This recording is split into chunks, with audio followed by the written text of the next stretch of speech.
Random but special, Haftarat Achremot Kedoshim. Let me begin with a confession. When it comes to our two parshiot this week, individually or together, there are so many possible haftarot that just deciding which one to write about left me more confused than the mess I usually leave behind after reading a haftarah. I wrapped up the process in the most logical way I could think of. I picked one at random and hoped for the best. If this isn't the haftarah you're reading this week, well, it won't be the first time. The haftarah I finally chose to focus on, the words of the prophet Amos to the people of Israel, is vague enough to attach to Achremot Kedoshim or both together. The main question I'll need to answer is, which parasha did I choose to glue it onto, Achremot Kedoshim or both? The prophecy from Amos that I'm focusing on isn't long. It begins by declaring that there's no difference between Israel and the other nations. Just as Hashem brought Israel from Egypt, other nations also owe their land and existence to him. Amos, a prophet from the northern kingdom of Israel, says Hashem doesn't need to worry about what happens to Israel if it's destroyed. Yehudah, the southern kingdom, will remain. Then, in a sharp turn, the prophet transitions to a message of comfort. Grain will grow, ruined cities will be rebuilt, and the people will no longer be uprooted from their land. Before jumping into the haftarah's context, a few notes are in order. First, I interpreted this haftarah according to my understanding, but that's not the only way to read it.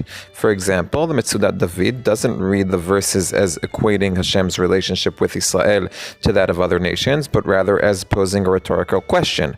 Are you like the Cushites to me? Did I bring up the Philistines and Aram without noticing? Why then, if I am so good only to you, don't you repay the kindness I've shown you? Another interesting point is the shift from Hashem's apparent readiness to give up on the kingdom of Israel to his promise of its eventual restoration.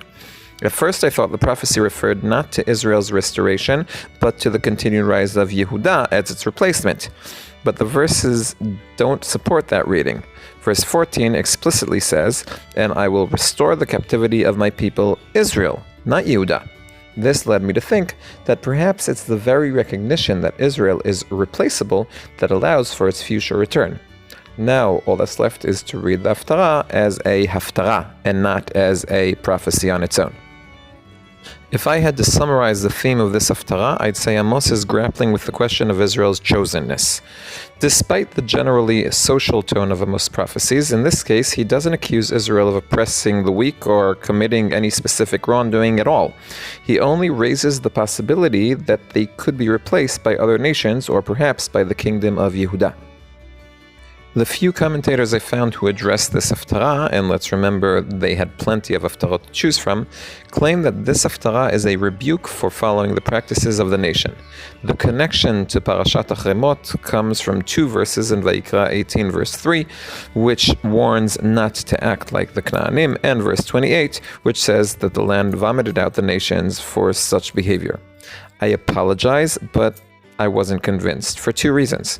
The first, perhaps weaker, is that these are only two verses. If this were the central theme of the parasha, or even a major point, the Torah could have granted it more airtime.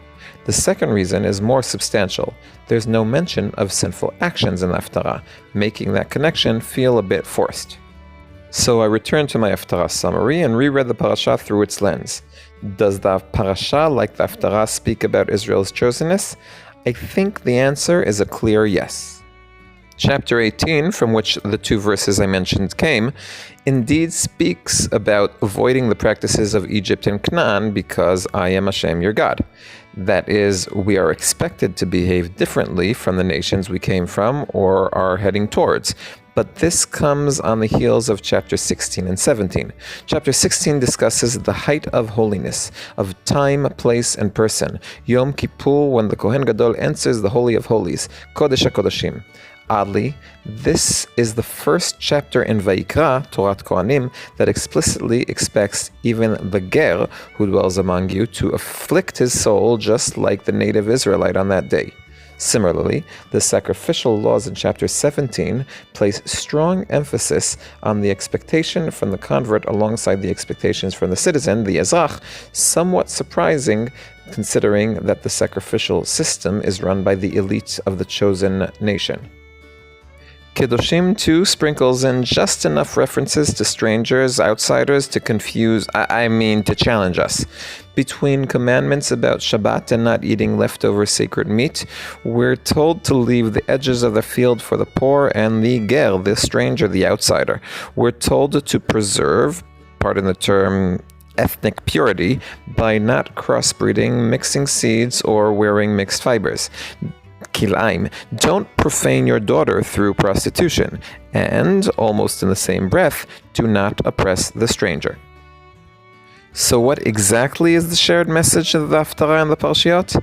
I think I'll leave that to you. Maybe it's a subtle reminder that we weren't chosen because we're special, but that we're special because we live that chosenness every day, with a few laws about kilaim, some justice, and persistent convert tagging along in every other verse. Maybe the Torah is weaving together the Kohanim, the poor, and resident aliens, is reminding us that being chosen isn't a gold badge, it's a daily path to walk.